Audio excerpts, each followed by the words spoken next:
What does it take to get into the residency of your dreams when it seems like all the odds are stacked against you? Welcome to the Road to Residency Podcast with your host, John Arshadi.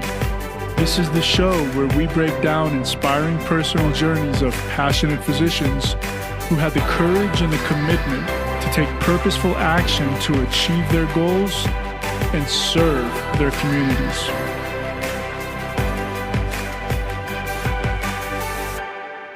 Hello and welcome to the very first episode of the Road to Residency Podcast. I know this podcast is long overdue, and I'm so grateful to all of you for inviting me into your listening space and helping me create a community of goal-driven individuals who want to empower themselves to achieve the residency and career of their dreams.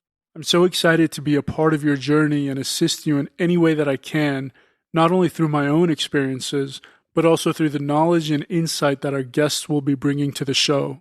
You see, there's so much noise out there right now, and a lot of residency candidates, especially IMGs, are getting discouraged. They're giving up on their passion and going back to their countries, settling for specialties they aren't really interested in, or looking for other opportunities outside of medicine just to get by and support their families. But in fact, it doesn't have to be that way.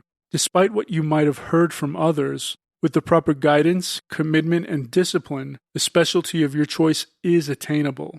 Yes, even with multiple attempts and so-called red flags. Even with COVID-19 and the impact that it's expected to impose over the next 2 years.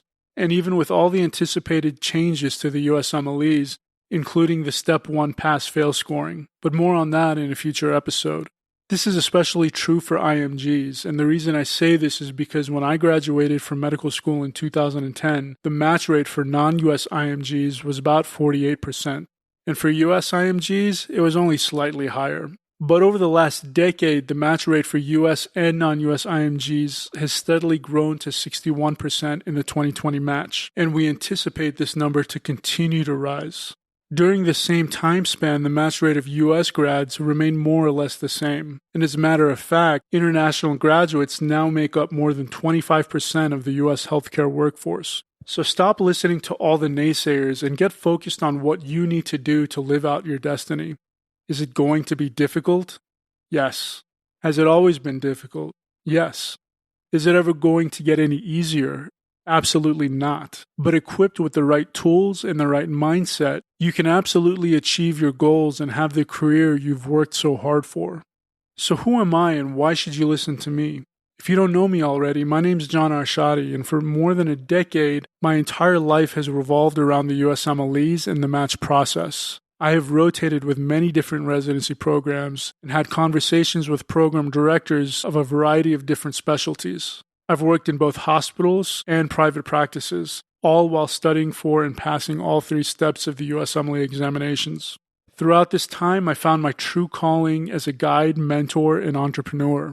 Over the last several years, I have taught steps 2 and 3 of the USMLE and COMLEX at the Institute of Medical Boards and Interpersonal Medical Board Review. I've personally tutored dozens of American and international students, graduates, and residents for steps 2 and 3, as well as the internal and family medicine specialty boards.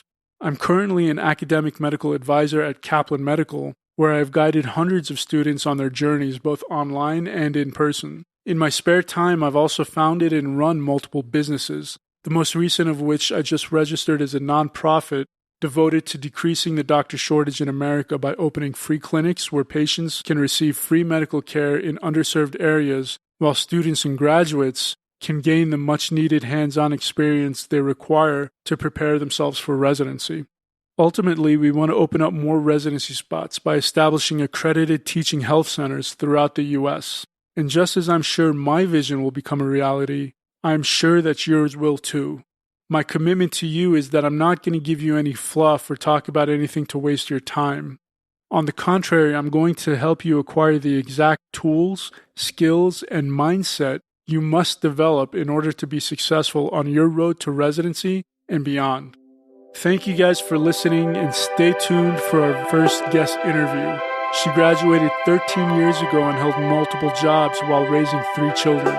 You don't want to miss her story about how she matched into her specialty of choice. If you find her story interesting and are eager to hear similar stories and learn how you can do it too, please take the time to subscribe, rate, and review the show, as well as share it with your friends and family. It really helps new listeners find us. I can't wait to see you in the next episode.